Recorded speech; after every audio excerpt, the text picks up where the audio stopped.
Our conversation continues, and now we're joined by Loreen Makwanya, who's the MD, Old Mutual Life Insurance Kenya. Loreen, good morning. Good morning. How are you doing? I'm very well. Welcome to the hot seat of the situation room. Happy to be here. Good morning to your listeners. Karibu sana. Now, we do not do the proverb. We usually have a day's proverb at the beginning of the hour, but because we knew that you were coming at this point, so we saved it so we can serve it to you fresh and hot. Every week, CT Muga goes across Africa, gets proverbs from an African country, and every day he gives us a proverb from that country. This week, you're in which country? We are in the Republic of Namibia, and the reason why we're there is something very specific. They lost their president. Now, the gentleman was a great friend of this country, so it was felt that to honor the passing away of this great African leader, the proverbs for this week should be from his country. Yes. He who runs after good fortune runs away from peace. He who runs after good fortune runs away from peace. I see you smiling, Loreen. What's your interpretation of the proverb? I hope I'm right on this, but my interpretation of it would be that sometimes it's important to be in the here and now and enjoy life rather than chasing everything else, because at some point there's always something to chase.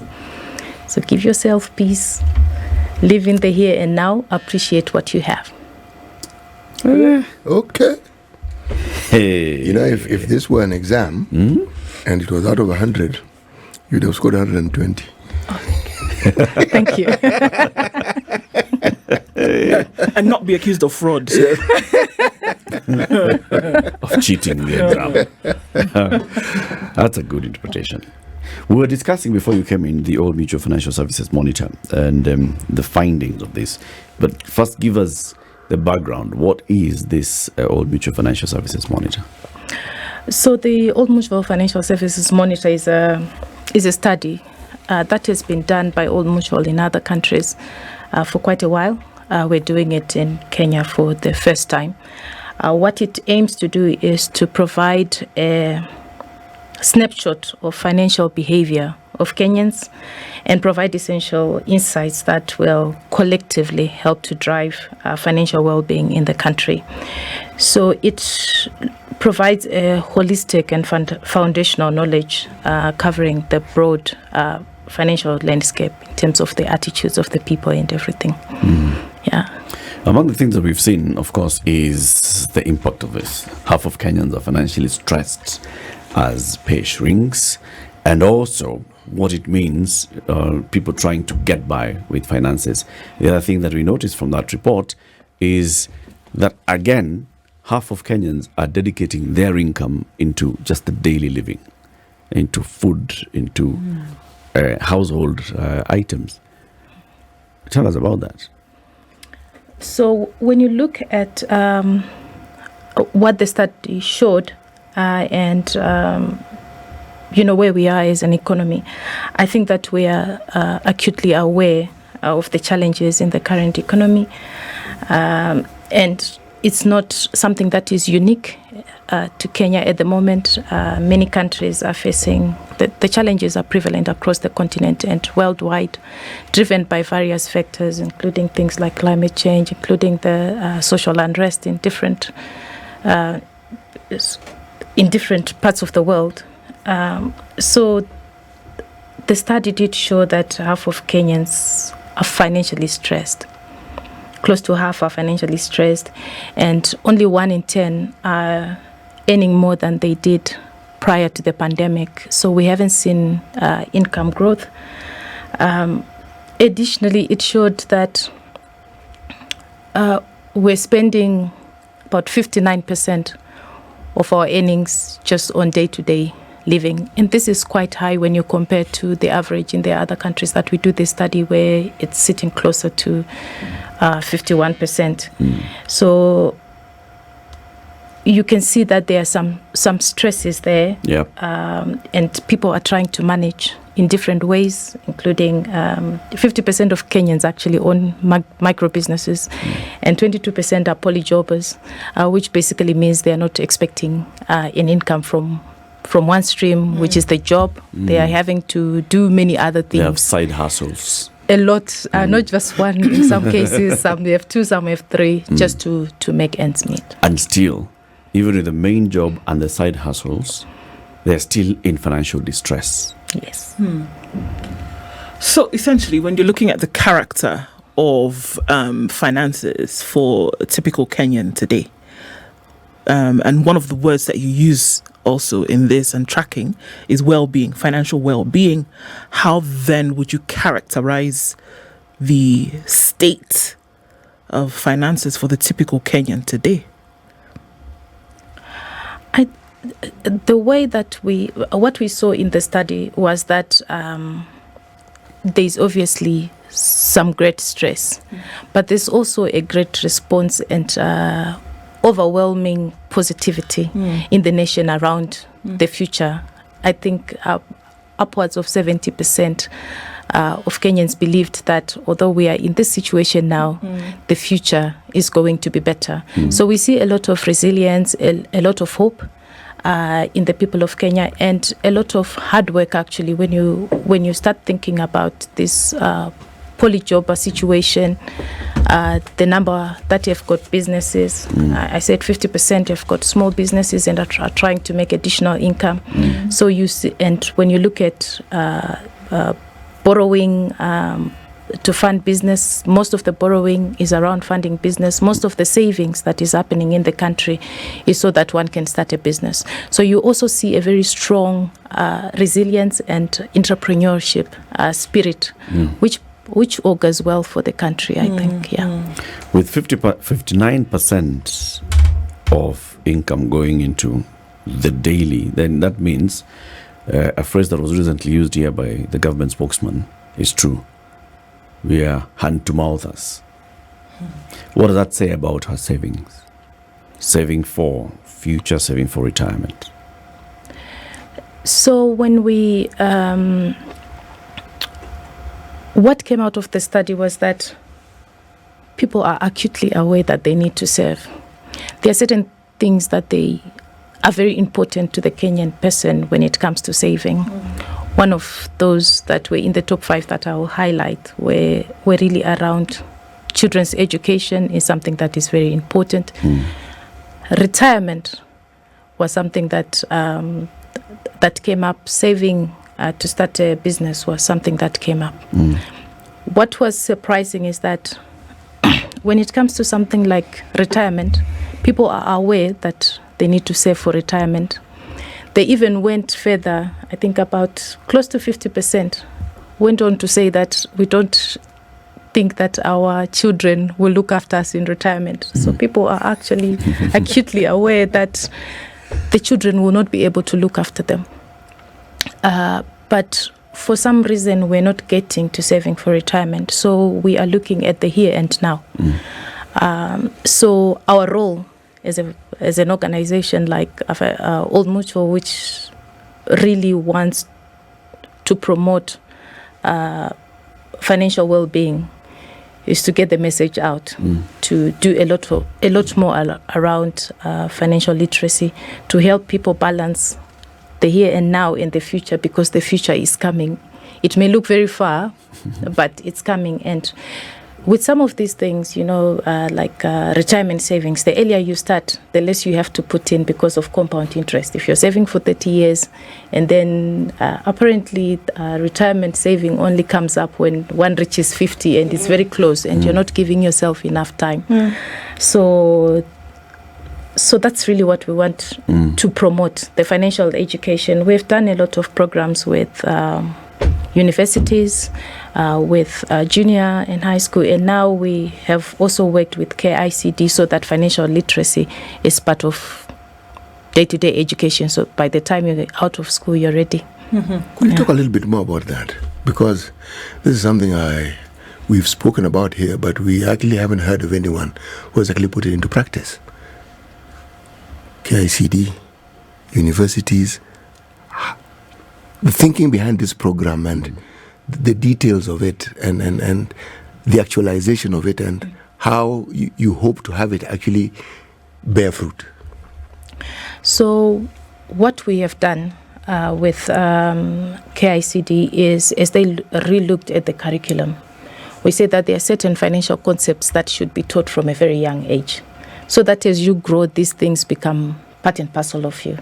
So things like understanding savings, understanding expenditure and budgeting, understanding the impact of things like compound interest, which will help even the younger people start saving early, because the other challenge that we have is younger people are not in this conversation at all around financial well-being. They want the get-rich-quickly schemes. So we want to promote a balanced, risk-adjusted way of investing and saving. Saving being for those, things that come up. You want to have something, but investing being for the long term, for things like retirement and other big financial goals. We also want people to understand things like insurance, because a lot of us, if you see in the study, what we borrow for is the things that are unplanned for. Illness, there's a funeral in the family, and some of these things that are unplanned for would then get us into some financial mess. So what we really need to do is for people to understand how they protect themselves, so that they can actually protect their prosperity and their financial well-being. So those kind of things are what we are trying to put into the curriculum. When it comes to university students, we have partnerships with certain universities where at the beginning of every year, the new students, we take them through a financial literacy course. We have very good financial literacy courses. We have something called On the Money. It's something that people can Google, and it just takes you through the basics in a very simple way. What is it? Own the Money or On the Money? On the Money. Okay. Old Mutual On the Money financial program. It just takes you, it takes like 5 animals, and it gamifies it and says, this animal, this is how it behaves, and it behaves this way. In your own life, this is how you can behave, so that you secure your financial well-being. What is Old Mutual? Old Mutual. I mean, what are you? I mean, the old bit we get. Mutual, we also understand. I mean, you're talking about 18 something or the other when it started. So, but what is Old Mutual? Old Mutual is an integrated financial services company. So Old Mutual has been in existence for almost 180 years now. It started in South Africa, and in Kenya it's over 100 years old. It's a very strong financial services brand. When we say integrated financial services, we want you to come to one place and you get all your financial needs catered for. So you will find that with some financial companies, you can only get insurance, or you can only get banking, or you can only insure the car, but you can't insure the human being, or you can't invest. So in Old Mutual, we have all these branches where you have the bank, Faulu, we have the investment management team, we call it OMIG, Old Mutual Investment Group. You have the company that I had, which is the life insurance company. We have the short-term company. We have a medical insurance company. So when you come to Old Mutual, you get everything in one place. And that's where even in some of our branches now, if you go to our Kimathi branch, you see all the companies represented in one space.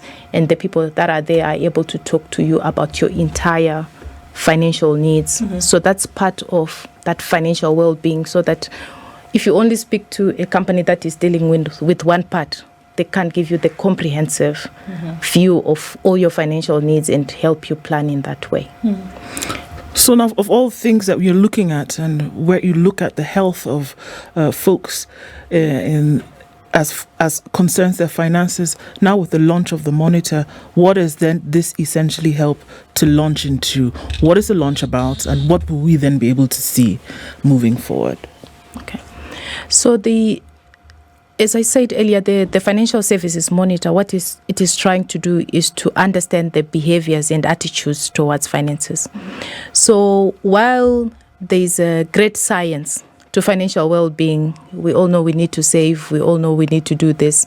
There are certain behaviors coming either from the emotions that we have towards money, our culture, and all the other things that are not necessarily scientific.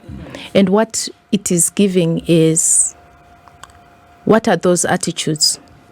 And it enables companies like ours to really meet the people where they are.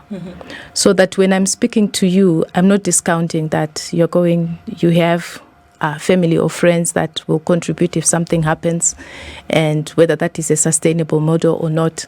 I'm speaking to you within your own culture, your own emotions, and your own behaviors. That can be quite individual when it comes to finances. Also, what it's trying to do is to help with the education of the population. So when you look at statistics around retirement planning and the attitudes of the youth, it's something that we can actually address as a nation and help to change those attitudes so that we have a secure financial future. Yeah. So what do we expect to see after the launch of this? What do we expect to see that maybe is not there currently, or that's going to help people out of this hole that the study obviously showed exists? So for us, you can expect more in terms of financial education, the campaigns that we're already running. You can also expect that one of the things that we are highlighting with this study is that the importance of financial advice. And Old Mutual offers financial advice for free to customers and non-customers. You can just walk in and say, this is my financial situation. Can you hear? We hope that by reading this study, people will take the action to actually go and see somebody about their finances and start to understand their own attitudes and what they need to do to change the course of their financial future. We also want to support. There are certain things that are coming out of this study that are very positive. When you look at the entrepreneurial spirit of Kenyans in terms of saving for business, wanting their businesses to grow. There are certain things that from a financial services we can do to protect that. We have the Bank Faulu, they lend to small businesses. We have in the insurance space products or solutions that are catering to that sector so that they don't then lose their businesses should bad things happen, as they usually do. So it's some of these also positive insights that we really want to support so that the financial well-being of the nation is better. You talk about financials and saying, go talk to somebody. I don't know whether the study captured this, but people are very secretive about their financial status. It's a personal matter. It's a very secretive matter. If you must, you'll talk to maybe one person and you'll not give them the full picture that these are my incomes and these are my expenditures and this is my thinking and I'm not sure how to go about this, and maybe the person gives you advice. Did you capture that people do not really want to sit there and talk to someone about? Yeah, those are some of the behaviors and cultures that we will need to change. You do have to speak to somebody. One of the things that when we were launching the study yesterday, one of the things that kept coming up is particularly from the older generation. They were saying, if I knew when I was 22 what I know now about finances, it would have changed my life completely. Even my financial well-being and the wealth that I would have would be so much different. By being secretive, we're not helping ourselves. We actually need to be comfortable talking about finances. But I understand that it can't be talking to everyone. Sometimes that's why a financial advisor is a personal financial advisor. They are there, they keep your confidence, but they are there to support you through your journey. They understand, they come to you at the end of every year. Some of those who are financial advisors, they are probably now in January now, reflecting and reviewing the portfolios to say, did we achieve what we needed to achieve? Where do we need to go? what else do we need to do so that you meet your financial goals and your life other goals in life. What should one look out for when they're seeking out a financial advisor? You want to make sure that they are properly trained. We have regulations in this country around who is a financial advisor. They have to have done certain training. They have to be registered with a certain regulator, and they have to stay in their lane. So how do I know all this? When I meet somebody and they tell me they're a financial advisor, how can I verify all those things, that they're registered, that they are regulated? Ask them for their registration certificate. They will get them from the different regulators like IRA or for securities and others. So they will have the paperwork. And also partnering with organizations like ours, because we've already done all that screening. We know who's good. We give proper training to our advisors, even beyond what is required as a minimum. So when you deal with a reputable financial institution, you're likely to find people that are already certified to speak to financial matters. The old people that you spoke to, and they were saying, I wish I knew what I know now 22 years ago. Are they saying that they are now telling their younger generation these things? Or are they sitting with that information like, God, I wish I knew. Now I can't go to my grandchildren and tell them that I am actually completely financially illiterate as you see me here today. I hope they are. Because part of I spoke up that finances are not only scientific, they are cultural as well. So what they see in their dad, what they see in their grandfather, what they see in their mom is probably what they're going to do. So if we don't take the time to also highlight some of the mistakes that we made when we're growing up and what we will change and have those conversations, we're also not doing our children a favor, and we'll continue to see the levels of apathy around financial understanding and financial literacy that we sometimes see in young people. That you have is good. Young people, especially on this continent, because we are referred to as a young continent. Then there are ancient crocodiles like myself. Many of them find themselves, not the most, in a position where they have perhaps more disposable income than those who are younger. Now, does the industry that you belong to cater for these people so that there's no cutoff point there? You're told, like, when you get to 50, now, look, you just swim and float on your own. Or I wouldn't have used the description that you used, but for that generation, but we'll leave it there. But, financial well-being is actually part of life. As long as you are alive, financial well-being is needed. And there is what they call lifestyling in financial services, which basically means that we have to meet you where you are. If you are already in an advanced age, there are annuity products that can help you continue to invest, but also provide an income so that you don't continue to work forever. There are health solutions, because when you are at a certain age, health insurance becomes very important. If you leave it too late, some of those things, they'll catch up with you.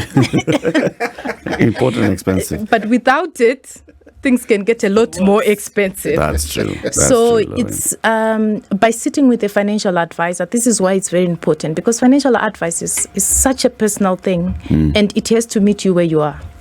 If you're saying I only have 100 shillings today, the advice may be different from somebody who's got 2 million shillings.